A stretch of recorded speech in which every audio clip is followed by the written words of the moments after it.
Ole wako uondoke kwenye ulimwengu huu umekula mali ya watu kwa dhulma.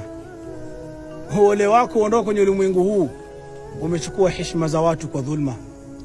Ole wako uondoke kwenye ulimwengu huu uliona kijitoto kidogo ukalidharau ukamfanyia dhulma ukadhania kama imepita hivyo. Mbele ya Allah tabaraka wa taala wewe na hicho kijitoto mtakuwa mko hivi. Hakuna miaka 70 wala 60, yote mko sawa. Na yote mnaenda kuhukumiwa na Allah tabaraka wa taala. Dada yetu huyu mimi nimetangamana na yeye kwa wema muda wa mwisho wake. Miongoni mwa wasia alikuwa akijiambiza yeye na hata walikuwa karibu yake. Anasema lau kama Allah tabaraka wa taala atampa chance nyingine ya kuishi kwenye ulimwengu huu, hata subutu walau siku moja kumwasi Allah, imma kwa matendo yake au maneno yake.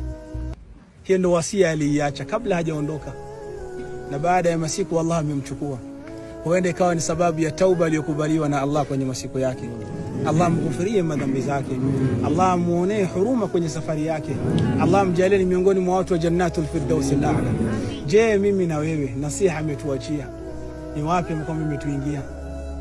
Je, tukitoka hapa saizi tutarudi kwenye vibaraza zetu tukiwa tumefurisha sehemu moja ya shavu tunatafuna chakula sawa na ukula mnyama? Wallahu almusta'an. Je, mimi na wewe tukitoka hapa saizi tutaenda kuwakalia watu vibaraza na kutengeneza uadui baina ya nyoyo za watu? Wallahu almusta'an. Allah tabaraka wa taala anatueleza wataawanu ala albirri wattaqwa wala taawanu ala alithmi waludwan.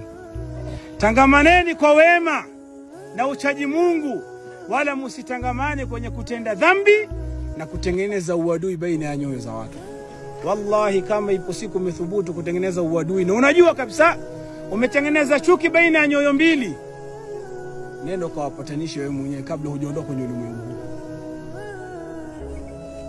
Umetengeneza uhasidi, chuki ndani ya moyo wako, nenda kaisafishe kabla hujaondoka. Hatujui baada ya hii safari kama kuna kama sote tutarudi hapa tukiwa salama.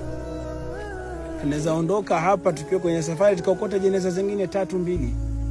Hiyo ndo hali ya mwanadamu vile alivyowekewa. Hakuna anayetambua ni muda gani ataondoka.